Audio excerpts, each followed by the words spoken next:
Bienvenue au Centre international Espérance et Vie, le centre où les personnes découvrent et entrent dans leur destinée en Jésus-Christ. Dans ce centre, nous prêchons, nous annonçons, nous enseignons ce qui concerne Jésus-Christ, l'évangile de la gloire de Jésus-Christ, l'image du Dieu invisible. Jésus-Christ est cet homme qui est venu du ciel pour nous réconcilier avec son Père. Nous sommes en train de regarder dans toute la Bible, nous avons commencé par Jésus-Christ dans la loi de Moïse, les 5 premiers livres de la Bible, c'est-à-dire de Genèse à Deutéronome. Nous avons vu Jésus-Christ dans les psaumes. Partout on parle de Jésus. Jésus-Christ est la personne centrale de la Bible. Si tu enlèves Jésus-Christ, la Bible reste un livre religieux. Mais quand tu intègres Jésus dans la Bible devient un livre vivant, une parole vivante. Nous avons vu aussi Jésus-Christ dans l'évangile de Luc aujourd'hui. Nous sommes entretenus par le message sur l'évangile dans le livre de Luc, l'évangile de Jésus-Christ dans l'évangile de Luc. Luc commence son évangile par, il dit clairement, c'était un médecin grec, compagnon de l'apôtre Paul. Il va commencer en disant, j'ai fait des recherches.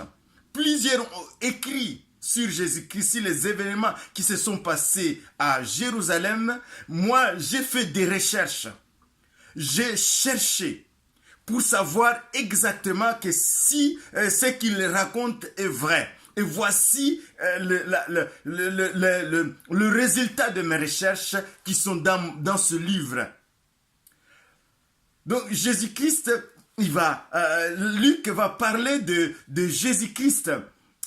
En tant que juif, en tant que non-juif, lui, il va regarder au moment où Matthieu, quand il écrit l'évangile, il se limite en disant Jésus-Christ, fils de David, fils d'Abraham. Mais Luc va plus loin.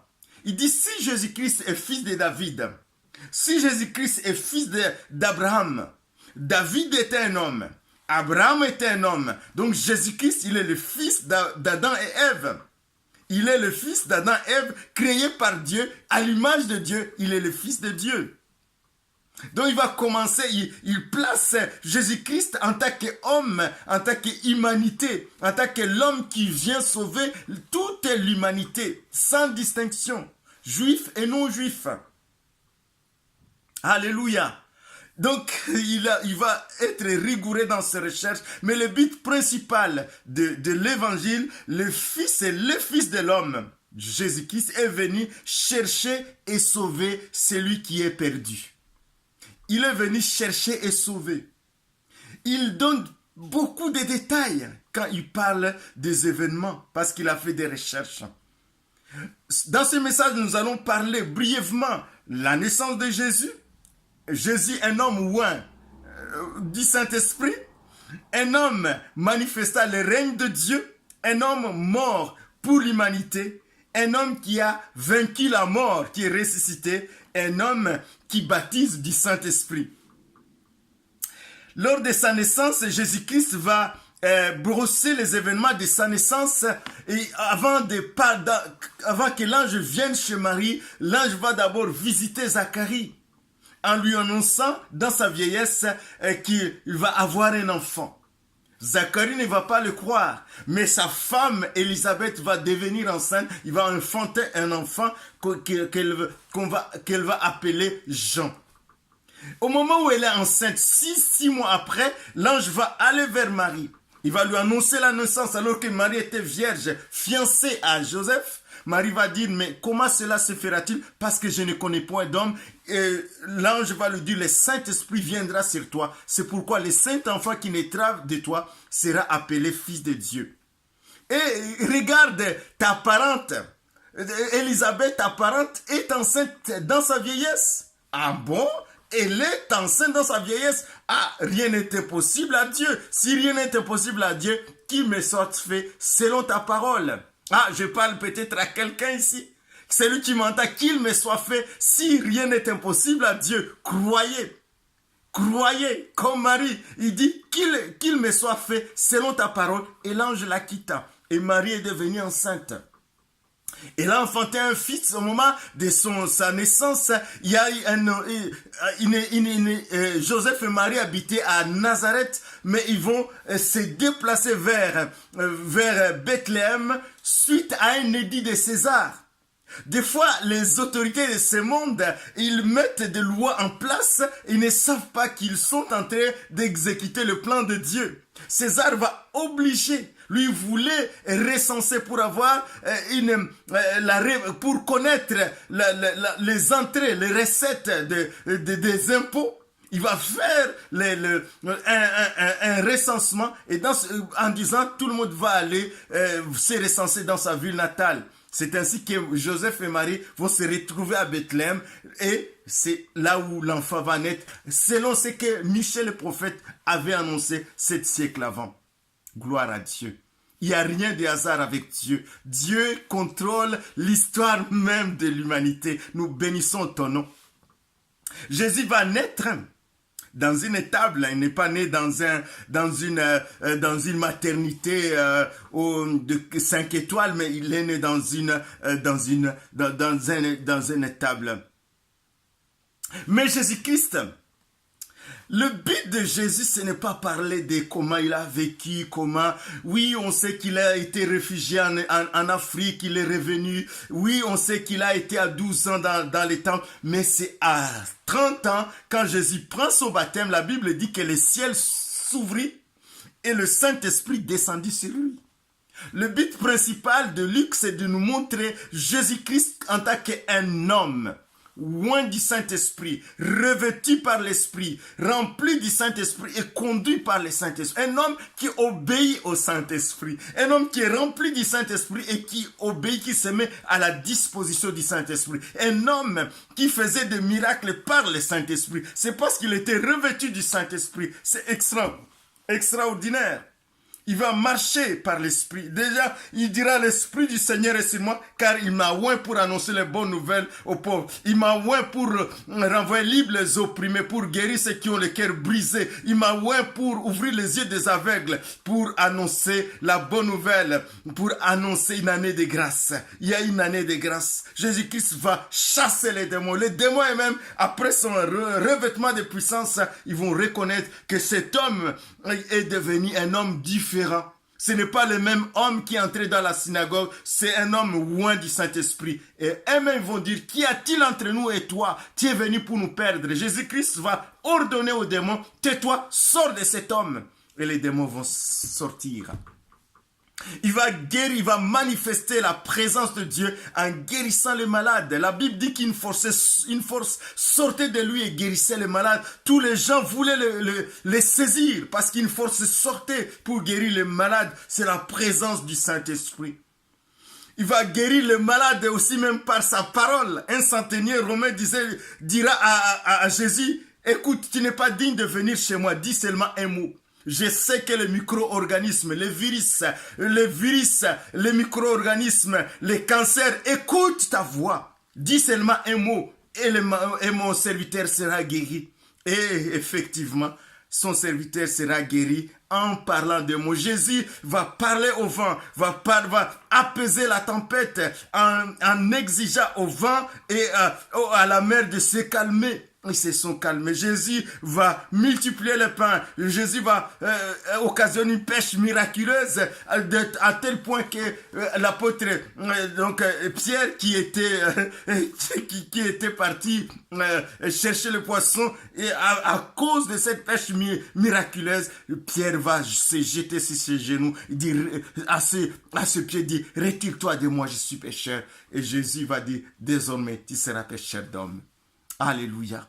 Oui, Jésus a manifesté la gloire du royaume des cieux par des miracles, des prodiges. Un jour, il va rentrer à Naïm, il va trouver, alors qu'on apportait un fils, le fils d'une veuve.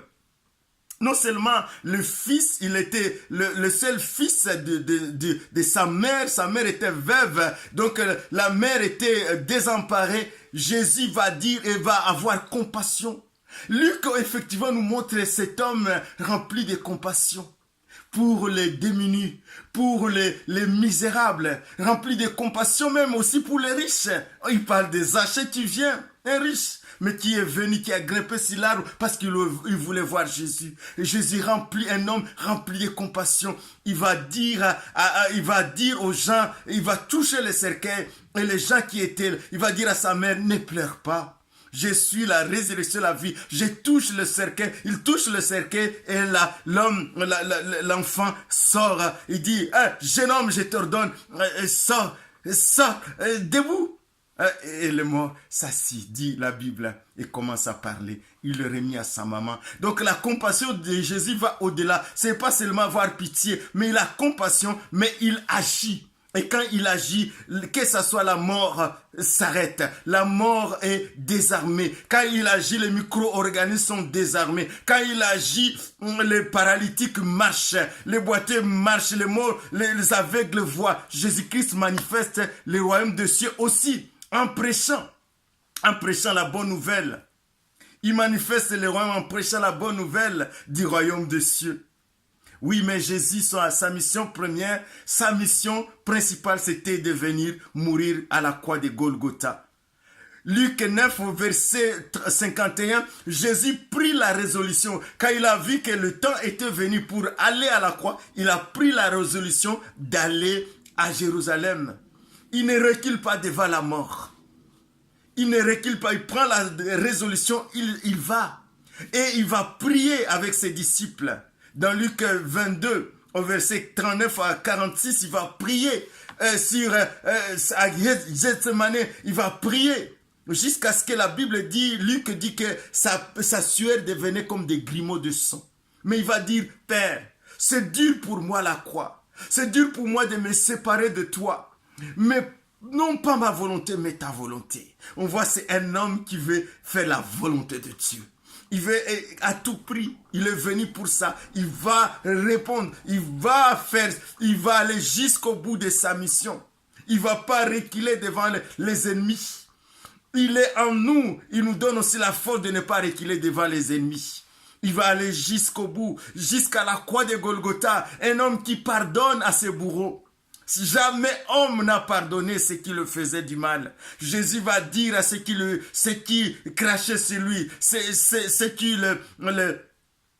enfonçaient des clous dans ses mains, dans ses pieds. Il dit, Père, pardonne-leur, ils ne savent pas ce qu'ils font. Jésus va citer des paroles que jamais homme n'a citées en le tuant à la croix de Golgotha. Oui, il va s'écrier d'une voix forte, il dit, Père, je te remets mon esprit. Et au même instant, Jésus va mourir. Et le centenier qui était là, il dit, certainement, cet homme était juste. Jésus-Christ, l'homme Dieu qui vient sur la terre pour nous sauver, il était juste. Voilà pourquoi la mort ne pouvait pas le retenir. La mort dans Luc 24, alors que les femmes sont allées, Jésus, ils sont allés voir au tombeau le 3e jour. Ils sont allés très tôt le matin et ils vont trouver que la pierre était roulée. Et l'ange va leur apparaître, il dit, mais écoute, pourquoi cherchez-vous Jésus-Christ, le vivant parmi les morts? Pourquoi cherchez-vous parmi les morts celui qui est vivant? Jésus-Christ est vivant, il est ressuscité comme il vous l'a dit. Ils vont aller annoncer la bonne nouvelle. Les disciples aussi vont venir et Jésus-Christ va leur apparaître. Ils vont avoir peur. Il va leur montrer les mains, les pieds. Le signe de la croix, jusqu'à maintenant Jésus est à la droite de Dieu, il montre les mains et les pieds. Oui, c'est le signe de la croix. Le sang de Jésus parle même aujourd'hui, plus que le sang d'Abel. Et il va dire, c'est ça que je vous disais, mais vous restez dans le Jérusalem, et vous serez mes témoins, vous allez témoigner de ces choses, mais j'enverrai sur vous ce que le Père a promis. Vous m'avez vu fonctionner, sans le Saint-Esprit, je n'ai rien fait. C'est à 30 ans, quand j'ai eu le Saint-Esprit, quand le Saint-Esprit est venu, que j'ai commencé l'œuvre. Vous aussi, attendez à Jérusalem jusqu'à ce que vous soyez revêtus de la puissance de la puissance d'en haut. Alors vous serez mes témoins. À Jérusalem, en Judée, vous serez mes témoins jusqu'aux extrémités de la terre. Mais c'est par le Saint-Esprit. J'ai fonctionné par le Saint-Esprit. Vous aussi, vous allez fonctionner par le Saint-Esprit. Alléluia. Voilà, l'évangile de Luc se termine par là. Cette annonce extraordinaire se termine en ce que Jésus monte au ciel. Alléluia. Et Luc va commencer, son deuxième volume qui est les Actes des Apôtres. Il va montrer comment Jésus, le Saint-Esprit a conduit l'Église de Christ jusqu'à maintenant. Nous bénissons Dieu. Oui, mes bien-aimés, voici, on va parler des cadeaux, mais Dieu vous a donné les cadeaux. Jésus-Christ, l'homme parfait, qui est mort pour toi, qui est ressuscité pour toi, qui vit. Et tu fais appel à lui. Quelle que soit ta religion, il vient vers toi. Il vient te sauver parce qu'il est un homme qui est mort pour l'humanité. Il est mort pour l'humanité entière. Jésus-Christ est vivant. Il est vivant, il agit. Merci Seigneur. Que mes bien-aimés qui entendent ce message, Seigneur, tu ouvres leur cœur pour qu'ils comprennent, qu'ils passent des ténèbres à la lumière, de la puissance de Satan à la puissance de Dieu, du royaume des ténèbres au royaume de Dieu, au royaume de lumière. Soyez bénis mes bien-aimés, et ça c'est les cadeaux de Dieu. Soyez encouragés par ces paroles et recevez Jésus dans votre cœur. Soyez bénis, à bientôt. Vous pouvez nous visiter sur le site www.cieve.be, www.cieve.be, ou me téléphoner sur 32 489 906 218 0032 489 906 218. Je vous aime d'un amour éternel, de l'amour de Jésus-Christ. Que Dieu vous bénisse et à bientôt.